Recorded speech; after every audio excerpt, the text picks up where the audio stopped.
Hello students, welcome to my YouTube channel. আজকের আমরা preposition শিখব, একেবারেই সেই বেসিক প্রিপোজিশন।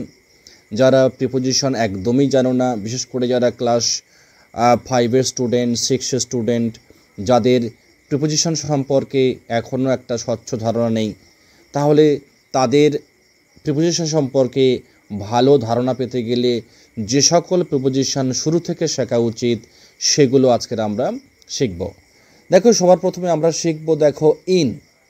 ইন মানে মনে করো কোনো একটা জিনিস কোনো একটা বস্তুর ভেতরে আছে, মানে ইন মনে হচ্ছে কোনো কিছুর ভেতরে আছে। মনে করো তোমার ব্যাগের ভেতরে একটি পেন আছে, বা একটি বাক্সের ভিতরে একটি কাপড় রয়েছে, এরকম কিছু বোঝালে তখন কিন্তু আমরা ইন ব্যবহার করি।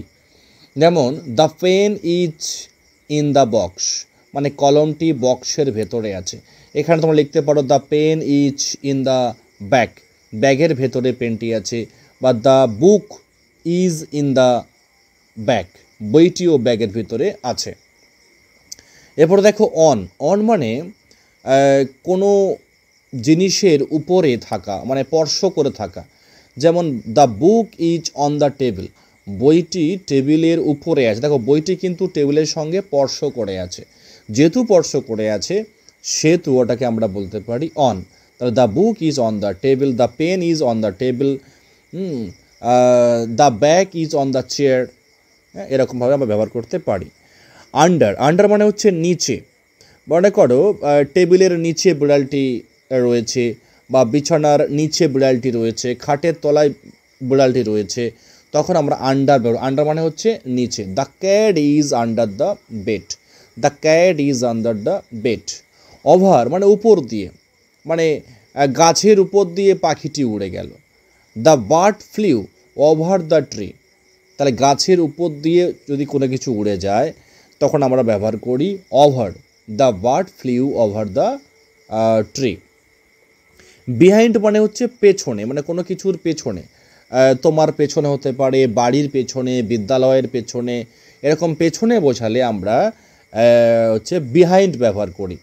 He stood behind the door, সে দরজার পেছনে দাঁড়িয়েছিল। আবার আমরা বলতে পারি he stood behind the school, সে বিদ্যালয়ের পেছনে দাঁড়িয়েছিল। He stood behind the house, সে বাড়ির পেছনে দাঁড়িয়েছিল। অর্থাৎ বিহাইন্ড মানে হচ্ছে পেছনে। In front of, in front of মানে হচ্ছে সামনে। শি স্যাট, সে বসেছিল ইন ফ্রন্ট অফ মি, আমার সামনে সে বসেছিল। বা আমরা বলতে পারি আমাদের বাড়ির সামনে একটি বাগান আছে।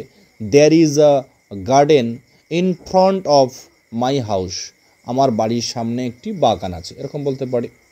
বিটুইন মানে হচ্ছে মাঝখানে। যখন দুটো জিনিসের মাঝখানে, যখন দুটো জিনিসের মধ্যে, তখন বিটুইন, এটা খেয়াল রাখবে।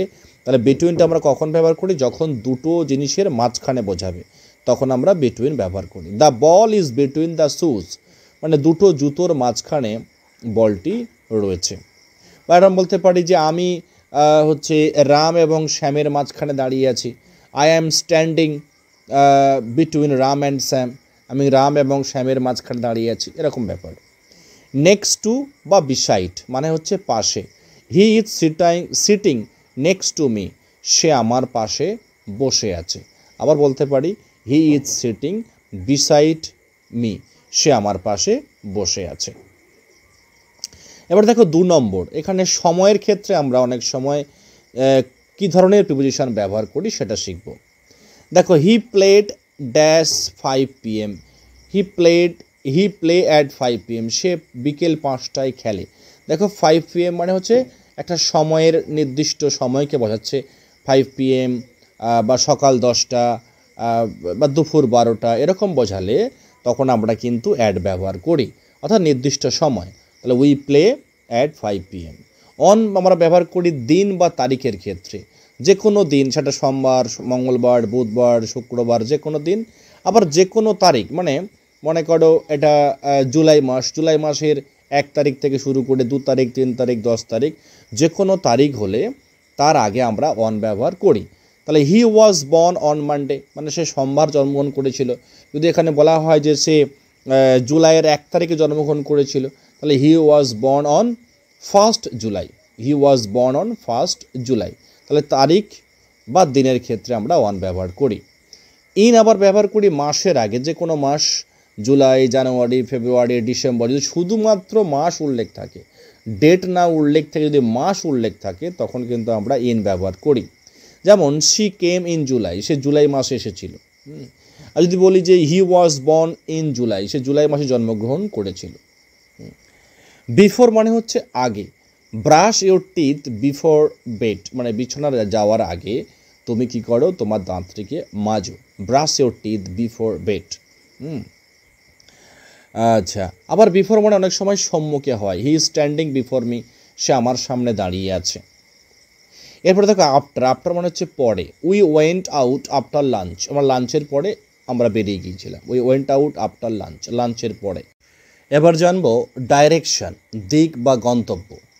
টু মানে হচ্ছে আমরা এখানে দিকে, হি ওয়েন্ট টু স্কুল, সে স্কুলের দিকে গিয়েছিল।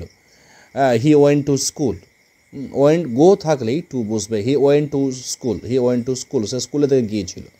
ইনটু মানে হচ্ছে ভেতরে, she ran into the room, মানে সে দৌড়ে ঘরের মধ্যে প্রবেশ করলো বা রুমের মধ্যে প্রবেশ করলো। দেখো যখন কোনো মোশন থাকবে, গতি থাকবে, কোনো গতি অবস্থায় যদি কোনো কিছু জায়গার ভেতরে প্রবেশ করা হয়, তখন আমরা ইনটু ব্যবহার করি। She ran into the room. Onto, the cat jumped onto the table, দেখো বিড়ালটি কোনো উঁচু জায়গা থেকে জাম্প কেটে নিচে পড়ছে, সেখানে একটা গতি আছে বলে দেখো অন টু ব্যবহার করা হয়। যেখানে কিন্তু আমরা অন টু ব্যবহার করে নিই, কারণ অন টু নয়, অন টু ইনটু হলে ভেতরে ঢুকে যাবে, আর টেবিলের উপরে মানে ওই টেবিলের উপরই অংশ, সেই জন্য ওখানে ব্যবহার করা হয়েছে অন টু। এই ইনটু আর অন টু বুঝবে।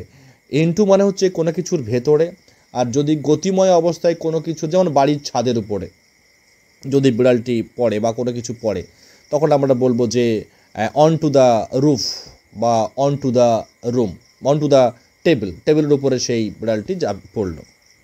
এরপরে দেখো ফ্রম, ফ্রম মানে থেকে, মানে কোনো একটা জায়গা থেকে কেউ এসেছে। হি কেম ফ্রম দিল্লি, সে দিল্লি থেকে এসেছিল। হি কেম ফ্রম দিল্লি। আচ্ছা, এইবারে আমরা জানবো 4 নম্বর কজ বা পারপাস, কারণ বা উদ্দেশ্য। ফর মানে হচ্ছে উদ্দেশ্য। This gift is dash for you, এই উপহারটি তোমার উদ্দেশ্যে বা এই উপহারটি তোমার জন্য। ফর মানে আবার জন্যও হয়, এই উপহারটি তোমার জন্য। This gift is for you, বা এই উপহারটি রামের জন্য। This gift is for Ram. আচ্ছা, বিকজ, বিকজ অফ মানে হচ্ছে কারণ। হি ওয়াজ লেট, সে দেরি, তার আসতে দেরি হয়েছিল। বিকজ অফ রেন, বৃষ্টির কারণে। বিকজ অফ মানে হচ্ছে কারণে। আচ্ছা, এবারে আমরা দেখো 5 নম্বরে জানছি যে কিছু দরকারি প্রিপোজিশন, সেগুলো হচ্ছে with, without, above, about, above. With মানে সঙ্গে, মানে তুমি কারোর সাথে কোথাও গেছো, তুমি কারোর সঙ্গে খেলছো, যে সঙ্গে, এই সঙ্গে মানে উইথ মানে হচ্ছে সঙ্গে। She is playing with her sister, সে তার বোনের সঙ্গে খেলছে। She is playing with her sister. Without মানে হচ্ছে ছাড়া, কোনো কিছু ছাড়া, যে আমি মাংস ছাড়া আমি সব কিছু খাই। I eat everything without meat, হ্যাঁ, এই অর্থে, মাংস ছাড়া। তাহলে এখানে বলা হয়েছে যে he went out without a cap, সে টুপি ছাড়া সে বাইরে বেরিয়ে গিয়েছিল। অ্যাবাউট মানে সম্পর্কে, আমরা কারোর সম্পর্কে যখন কোনো কিছু কথা বলি, আমার কোনো বন্ধু সম্পর্কে যদি বলি, বা আমাদের কোনো বিদ্যালয় সম্পর্কে বলি, বা আমাদের রাজ্য সম্পর্কে বলি, তখন আমরা ব্যবহার করি about. We are talking about our school, আমরা আমাদের বিদ্যালয় সম্পর্কে কথা বলছি বা আলোচনা করছি। অ্যাবাভ মানে হচ্ছে ঠিক উপর, ঠিক ওপর। The fan is above our head, মানে আমাদের মাথার উপরে যে ফ্যান রয়েছে বা আমাদের মাথার উপরে ছাদ রয়েছে, এটা আমরা বলতে পারি the fan is above our head. The roof is above our head, আমাদের মাথার উপরে ছাদ, এটা হচ্ছে অ্যাবাভ। আচ্ছা, এইবার আমরা অ্যাবাভ জানলাম, আর কিছু জানবো। বিলো, বিলো মানে হচ্ছে নিচে। The temperature is below 0 degree celsius, তাপমাত্রাটা 0 ডিগ্রি সেলসিয়াসের নিচে। অ্যাক্রস মানে হচ্ছে এপার থেকে ওপার, মানে নদীর এপার থেকে ওপার, রাস্তার এপার থেকে ওপার, এরকম হলে অ্যাক্রস ব্যবহার করা হয়। হি সোয়াম অ্যাক্রস দ্য রিভার, সে নদীর এপার থেকে ওপার সাঁতার কেটে চলে গেল। থ্রু মানে হচ্ছে মধ্যে দিয়ে, কোনো কিছুর ভেতর দিয়ে চলে যাওয়া। The train goes through the tunnel, ট্রেনটি সুড়ঙ্গের ভিতর দিয়েই চলে গেল। তাহলে কোনো কিছুর ভেতর হলে আমরা থ্রু ব্যবহার করি। The train goes through the tunnel. Around মানে হচ্ছে চারপাশে, বিদ্যালয়ের চারপাশে, টেবিলের চারপাশে, পার্কের চারপাশে, ঘরের চারপাশে, এক্ষেত্রে আমরা ব্যবহার করি হচ্ছে অ্যারাউন্ড।